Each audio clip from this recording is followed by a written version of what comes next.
Prends un moment, respire profondément et ouvre ton cœur, car aujourd'hui, Dieu veut te rappeler une vérité essentielle. Il n'est jamais en retard. Il y a des saisons dans la vie où l'attente devient lourde. Tu pries, tu crois, tu espères. Mais rien ne semble bouger. Les jours passent, les mois s'enchaînent et silencieusement une question naît dans ton cœur. Seigneur, où es-tu? Peut-être que tu attends une guérison, un travail, une percée financière, un mariage, un enfant ou simplement une réponse. Et dans cette attente, tu as l'impression que Dieu est en retard. Mais écoute-moi bien, Dieu n'est jamais en retard. Histoire d'Abraham et la promesse. Abraham avait reçu une promesse claire de Dieu, tu deviendras père d'une grande nation. Mais les années ont passé, 10 ans, 20 ans, 25 ans. Son corps vieillissait, le corps de Sarah également, et humainement parlant, la promesse semblait impossible. Abraham aurait pu dire, « Seigneur, tu as oublié, tu es en retard. » Mais Dieu n'était pas en retard. Il attendait le moment parfait, le moment où personne ne pourrait douter que c'était lui seul qui avait agi.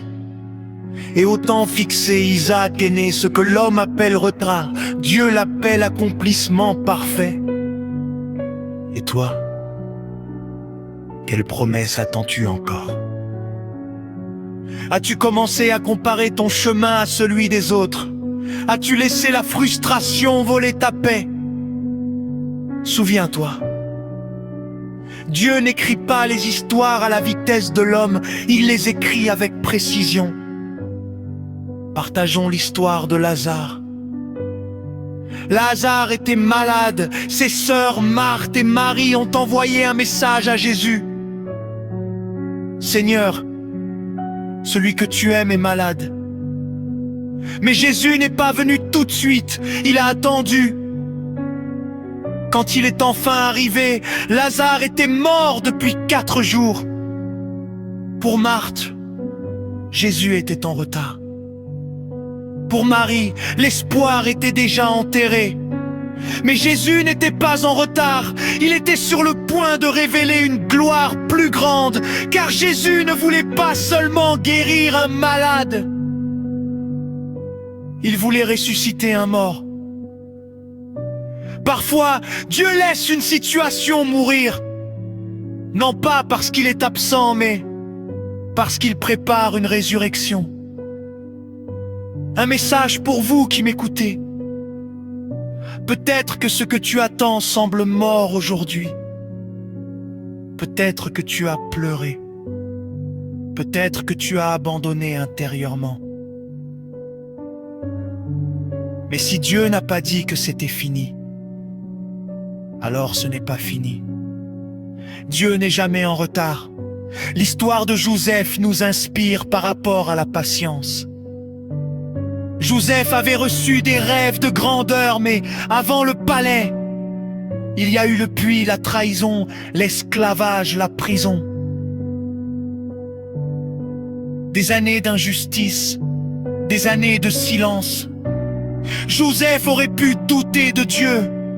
Mais pendant que Joseph attendait, Dieu le formait. Et au moment exact, Joseph est passé de prisonnier à gouverneur.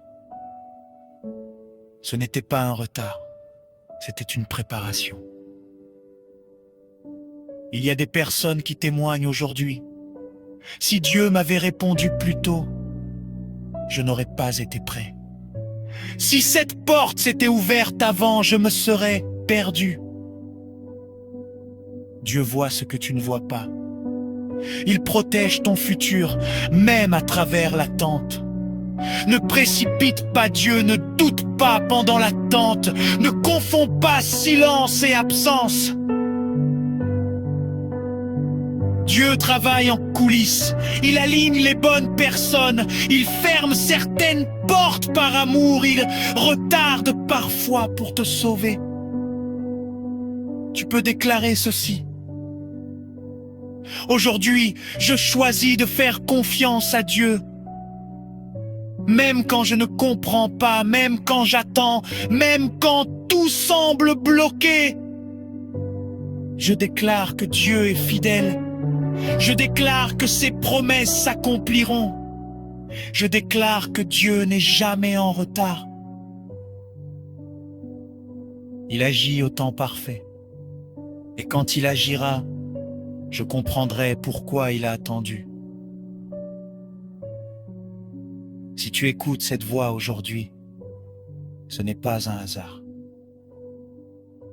Dieu te dit, attends encore un peu. Je ne t'ai pas oublié. Je ne suis pas en retard. Je suis à l'œuvre. Reste dans la foi. Reste dans la paix. Reste confiant. Dieu n'est jamais en retard. Amen.